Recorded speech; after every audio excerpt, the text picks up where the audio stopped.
Nah, hari ini begitu banyak orang tidak menghargai Alkitab.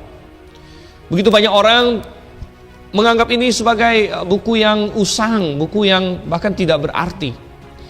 Namun bagi orang yang beriman, ini adalah harta yang tidak ternilai, saudara kasih Tuhan. Ada orang yang bosan dengan buku ini. Ya. Kadang-kadang buku lain mereka bisa baca, buku yang tebal-tebal. Saya masih ingat waktu buku Harry Potter keluar, tebal.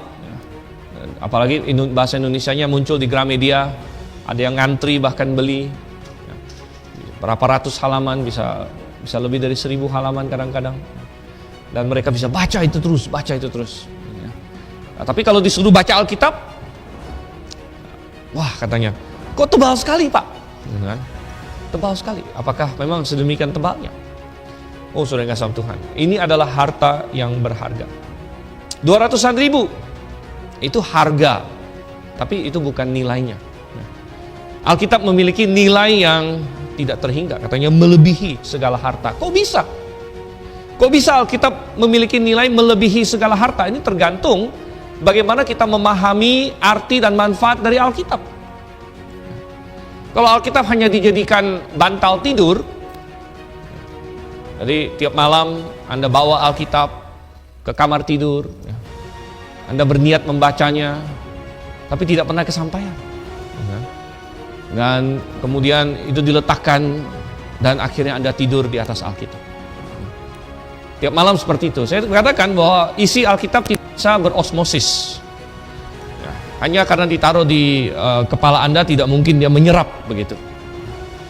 Jadi kalau nilainya adalah bantal, ya maka hanya segitu nilainya. Tetapi dalam hal apa Alkitab bisa dikatakan melebihi segala harta? Oh saudara, sekali lagi saya katakan tergantung bagaimana Anda melihat Alkitab ini. Ya. Anda bayangkan seorang yang mencari harta karun. Dia seorang petualang. Dia pergi mencari intan-intan berharga. Itu tujuan hidupnya, dia mencari harta karun. Dia pergi sampai ke tempat-tempat yang berbahaya, dia pergi ke padang gurun, mencari harta terpendam, saudara. Dan kemudian dia dapatkan suatu ruangan harta di padang gurun itu, yang penuh dengan intan-intan terbesar, penuh dengan emas, kekayaan seluruh bangsa, tidak ada yang melebihi apa yang dia temukan dalam ruangan itu. Tapi apa permasalahannya? Ya, karena dia berada di padang gurun misalnya, dia kehausan. Air yang dia bawa sudah lama habis. Dan dia tidak punya air setitik pun lagi. Dan walaupun di hadapan dia ada harta yang begitu berharga itu, yang bisa melebihi semua yang ada di dunia ini, namun dia tahu sebentar lagi dia mati.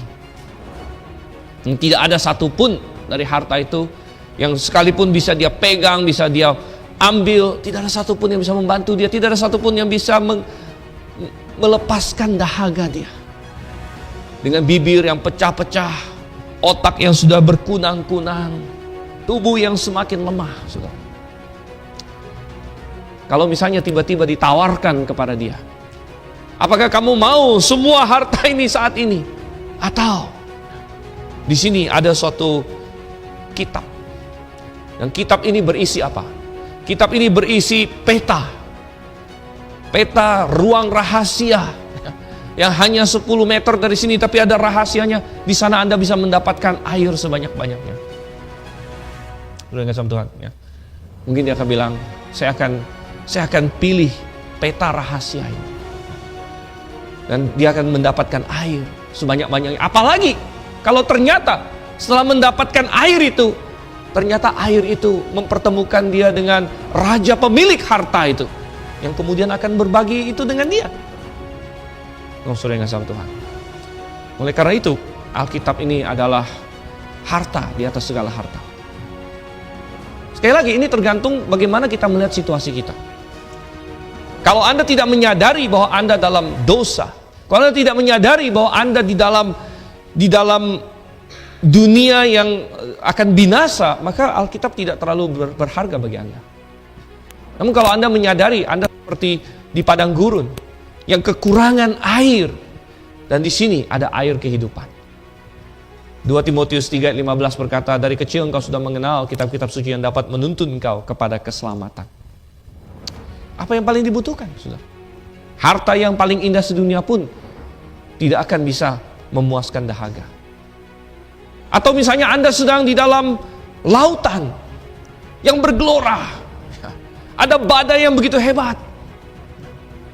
Kalau kita melihat dunia ini sebagai tempat yang sangat berbahaya, tempat dengan gelombang yang terus menerus, tempat yang dimana tidak ada yang pasti dan kita selalu terombang-ambing. Betapa indahnya kalau kita memiliki sesuatu yang kokoh, pasti, batu karang zaman. Dan ini adalah nilai dari Alkitab. Oleh karena itu tidak heran pemazmur berkata, ya lebih dari segala harta. Lebih dari segala harta.